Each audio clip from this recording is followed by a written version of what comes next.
Good morning friends, we are both spectators and actors in the great drama of the existence।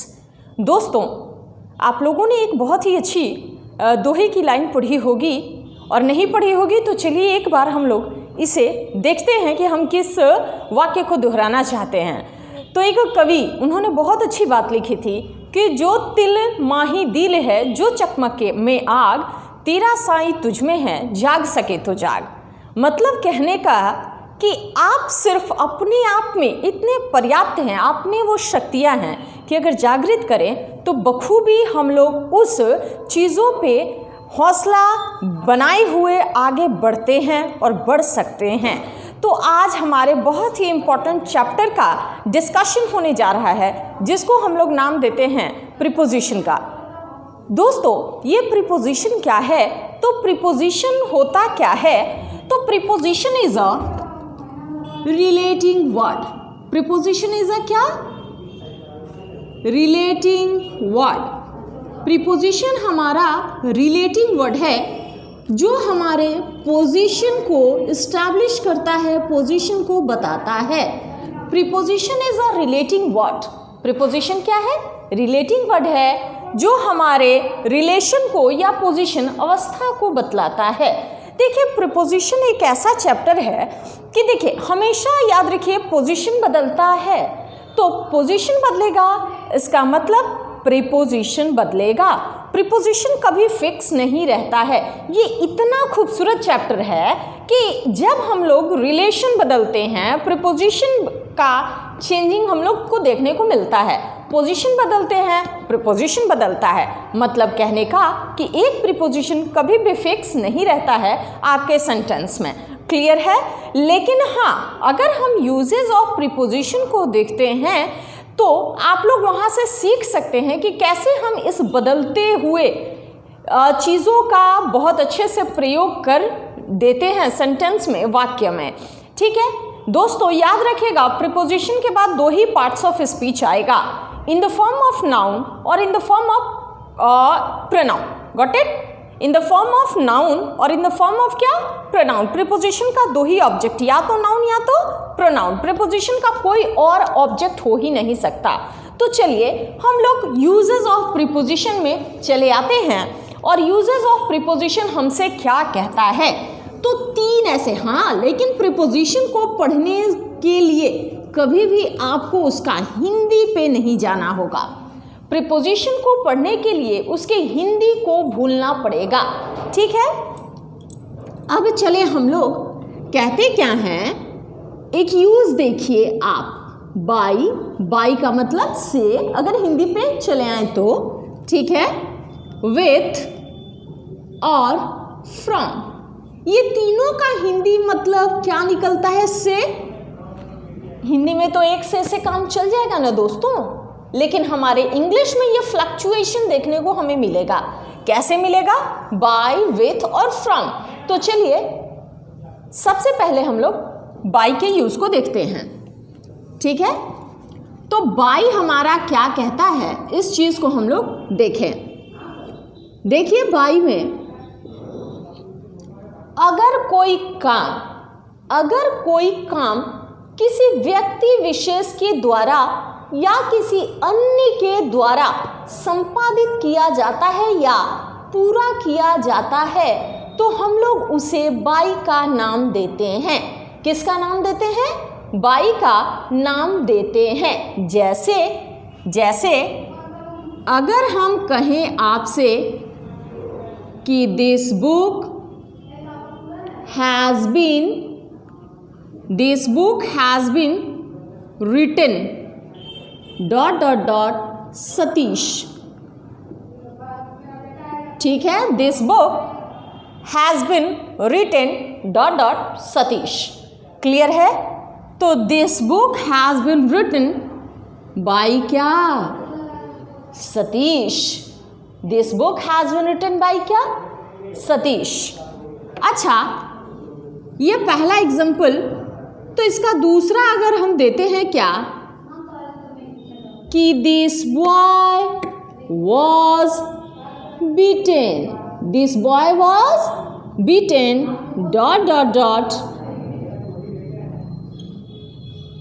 ठीक है। ये लड़का बिटन, आप लोग जानते हैं, काटा गया था किसके द्वारा? डॉग के द्वारा। कोई व्यक्ति विशेष हो या कोई अन्य हो तो हम लोग इसमें बाय का प्रयोग करते हैं। किसका प्रयोग करते हैं? बाय का। क्लियर हो गया? तो अगर कोई काम किसी के द्वारा संपादित की जाती है या वो कार्य किसी अन्य के द्वारा पूरी की जाती है तो हम लोग उसे बाय का इंडिकेशन देते हैं, बाय का यूज़ करते हैं। आप दोनों तथ्य से देखें, ज़रूरी नहीं है कि वो व्यक्ति विशेष ही सिर्फ हो, कोई अन्य ना हो। जरूरी नहीं है कि कोई व्यक्ति विशेष ही हो, कोई अन्य ना हो। क्लियर? ठीक है। आप इस दोनों एग्जाम्पल से देख सकते हैं। मेरा यही स्टेटमेंट है बाय का कि अगर कोई काम किसी व्यक्ति विशेष के द्वारा या किसी अन्य के द्वारा संपादित की जाती है, पूरी की जाती है, तो उसमें हम लोग यूज़ करते हैं प्रीपोजिशन बाय का। क्लियर दोस्तों? चलिए, ये तो हमने बाय का यूज़ देखा। अब चले आए हम लोग विथ के यूज़ को देखते हैं। ठीक है। तो विथ हमसे क्या कहता है उस पर हम लोग ध्यान देते हैं। अच्छा, आपने विथ साथ के लिए पढ़ा है ना? विथ तो साथ के लिए पढ़ा है। जैसे आई एम सिटिंग या I am playing with my friend, हाँ कि ना? ठीक है। तो देखिए दोस्तों, साथ में तो वो चीज़ हो, अगर कोई आप काम करते हैं, अगर आप कोई काम करते हैं और वो काम किसी इंस्ट्रूमेंट लाइक दिस मार्कर, ठीक है, किसी इंस्ट्रूमेंट या किसी विपन हथियार या किसी शरीर के अंग से किया जाए, या किसी शरीर के अंग से किया जाए, तो उसके लिए हम लोग किसका यूज करते हैं? प्रीपोजिशन विथ का। विथ का। ठीक है। पहला हमने क्या कहा? बहुत अच्छे। चलिए एक बार रिकॉल किया जाए इसे।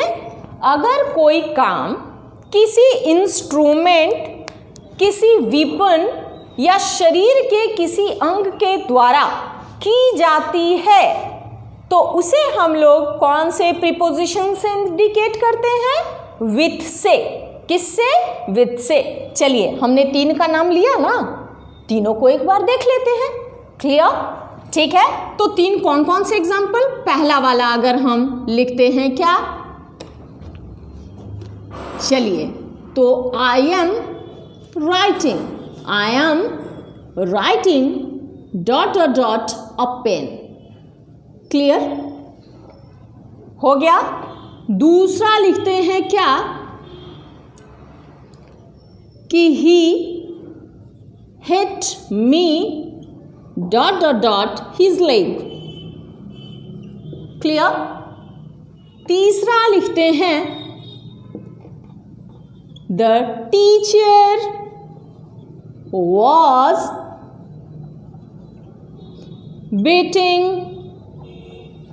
him dot dot dot a stick. Fill कर दीजिए दोस्तों। पहले मैंने क्या कहा? किसी इंस्ट्रूमेंट, हाथ में मेरे इंस्ट्रूमेंट है, ठीक है, तो हमने क्या फिल कर दिया? विथ। क्या फिल किया? With. He hit me dot dot dot his leg. उसने मुझे मारा। किससे? अपने पैरों से। ठीक है, तो ये क्या ले लिया? विथ। अच्छा, अब चले आया the teacher was beating him. Teacher उसे पीट रहे थे। किससे? एक स्टिक से, छड़ी से। तो क्या हो जाएगा दोस्तों? विथ। क्लियर हुआ कंसेप्ट? अच्छा, विथ से पहले हमने क्या पढ़ा था? बाय। बाय पढ़ा था ना? किसी व्यक्ति विशेष के द्वारा, किसी अन्य के द्वारा अगर कोई काम संपादित होता है तो क्या लगता है? बाय। विथ का हमने यूज देखा। किसी इंस्ट्रूमेंट, किसी विपन या शरीर के किसी भी अंग से कोई कार्य किया जाए तो क्या लगता है? विथ। अब बारी आई किसकी? फ्रॉम की। ठीक है। फ्रॉम क्या कहेगा आपसे? तो थोड़ा सा इस पे हम लोग जिक्र करते हैं। ठीक है। फ्रॉम क्या कहता है आपसे? बाबू, ये जो फ्रॉम है ना, ये जो फ्रॉम है ना, अलगाव, सेपरेशन को दिखाएगा। ठीक है। मतलब क्या कि कोई चीज जो आपसे दूर हो रही हो वो क्या कहलाता है? फ्रॉम। ठीक है, देखिए हम इस वीडियो की शुरुआत में ही कहे थे कि प्रीपोजिशन का हिंदी से जुड़ाव नहीं करना है, हिंदी से जुड़ाव नहीं करना है, क्योंकि हम पहले भी आपको बोले हैं और अभी भी कह रहे हैं कि इन तीनों का मतलब से होता है हिंदी में। हिंदी में एक से तो काम चल जाएगा, लेकिन इंग्लिश में आप क्या लिखोगे? से। The teacher was beating him से अ स्टिक। हो सकता है क्या? नहीं ना। तो दोस्तों फ्रॉम जो होता है वो सेपरेशन, अलगाव, दूरी इत्यादि को दिखाता है। ठीक है, जैसे मैंने ये बुक, इससे पहले मैंने क्या कहा था कि सतीश ने ये बुक लिखी है और सतीश से मैंने ये बुक ली, तो सतीश के पास अब ये बुक है कि मेरे पास चला आया, मतलब वो चीज़ सतीश से दूर हो गई ना। ठीक है, तो क्या हो जाएगा? I have taken, I have taken this book, I have taken this book dot dot dot Satish. आपने क्या फिल करना है दोस्तों? फ्रॉम ना। बहुत अच्छे। ठीक है, देखिए जब हम कभी भी पढ़ने जाते हैं ना तो स्वयं पे विश्वास रखना बहुत ज़रूरी होता है। हम ये जो सीख रहे हैं चीज़ों को, ये जो सीख रहे हैं हम चीज़ों को, किसके लिए सीख रहे हैं? स्वयं के लिए। हम दूसरे को सिखा सकते हैं, लेकिन स्वयं पहले सीखे तो स्वयं सिद्ध होंगे, तो सिद्ध करेंगे। हमेशा याद रखिएगा कि आई एक ऐसा वर्ड है जो देखिए जागरूकता की ओर प्रेरित करेगा। जब आप कोई काम करते हैं, चाहे वो काम अच्छा हो या गलत हो, उस पर हम विचार जरूर करते हैं। हमारे मन में कहीं ना कहीं हमारा आई कहता क्या है कि ये अच्छा है और ये काम खराब है। ठीक है, तो पढ़ाई को हमेशा अच्छे से स्वयं सिद्ध होकर के देखिए। ठीक है, अब ये तीनों जब हमने देखा, बाय, विथ, फ्रॉम। ठीक है, अब जैसे क्लास में आप लोग आ रहे हो ना, अच्छा कहाँ से आ रहे हो? अपने घर से आ रहे हो, तो वो अलगाव हुआ ना, आपका घर से क्या हो गया? अलगाव। ठीक है, तो आप कह सकते हैं कि I am coming, I am क्या दोस्तों? Coming dot dot dot home. ठीक है, तो क्या हो जाएगा? I am coming, I am coming, yes, from, I am coming from. Clear? अब चलिए इन तीनों प्रीपोजिशन को कंबाइंड करें हम एक सेंटेंस में। इन तीनों प्रीपोजिशन का यूज एक ही सेंटेंस में कैसे होगा तो हम लोग देख लेते हैं। इसे भी पता है आप लोगों को ना कि गांधी जी की हत्या हुई थी, और किसने की थी? किसने की थी? याद है ना? चलिए तो सेंटेंस पे हम लोग काम करना शुरू करते हैं। ठीक है, तो गांधी जी की हत्या, that means Gandhi ji was killed, Gandhi ji was killed dot, ठीक है, नाथूराम। किस चीज से भाई? एक बंदूक से उनकी हत्या की गई थी, और ही वेंट वर्ल्ड। अगर इस वर्ल्ड से पहले द लगा दे तो फार बेटर होगा इस सेंटेंस के लिए। ठीक है, कुछ यूं कहते हैं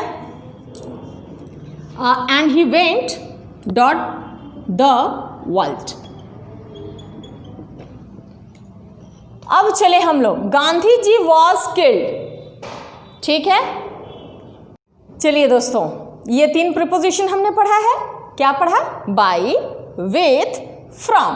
एक सेंटेंस हमने लिखा, इसे फिर से पढ़ते हैं हम लोग। गांधी जी वॉज किल्ड, हमें नहीं पता क्या, नाथूराम हमें नहीं पता क्या, अ गन एंड ही वेंट हमें नहीं पता द वर्ल्ड।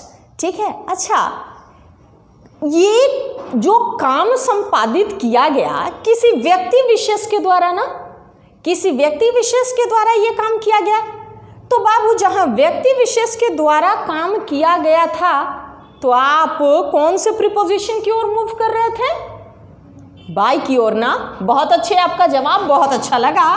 तो हम लोग लिखते हैं Gandhi ji was killed bye Nathuram. अच्छा, अब बात किए थे हम लोग कि कोई इंस्ट्रूमेंट या वेपन की, तो गन वेपन हथियार है आपका, ठीक है। तो इस हथियार का गलत प्रयोग नहीं करना चाहिए, ठीक है। अब चूंकि हथियार है, हम प्रीपोजिशन से बाधित हैं, तो यहाँ पे वो हथियार साथ में था तो क्या लगेगा? विथ। अच्छा, मृत्यु पश्चात लोग दुनिया छोड़ के चले जाते हैं, तो बाबू ये जो दुनिया छोड़ने की बात जो है, तो मतलब दुनिया से विदा ले लेना, और जहाँ विदाई की बात हो, दूरी की बात हो, वहाँ पे हम लोग प्रीपोजिशन कौन सा डालते हैं? फ्रॉम। कौन सा डालते हैं? फ्रॉम, ठीक है। तो चलिए एक बार सेंटेंस को पढ़ा जाए, ठीक है। Gandhi ji was killed by Nathuram with a gun and he went from the world. Clear हुआ सेंटेंस? कौन कौन सा प्रीपोजिशन? Bye, with, from. आगे के क्लास में हमारा नेक्स्ट प्रीपोजिशन के यूजेस को हम लोग देखेंगे। फिलहाल के लिए ये तीनों कॉन्सेप्ट को बिल्कुल आप अपने मेमोरी में रखिएगा, मेमोरी से डिलीट नहीं करना है। Thank you, have a great day दोस्तों, और फिर हम लोग मिलते हैं इन सब पे, ठीक है। हाँ, लेकिन आगे के प्रीपोजिशन को आपको सीखना है कि नहीं? बेशक, और थोड़े अलग अंदाज में सीखना है। अब सीखने के लिए क्या करें भाई? तो कंटिन्यूटी तो बनाना ही पड़ेगा, और कंटिन्यूटी बनाने के लिए चैनल को सब्सक्राइब करना नहीं भूलना है, शेयर करना नहीं भूलना है।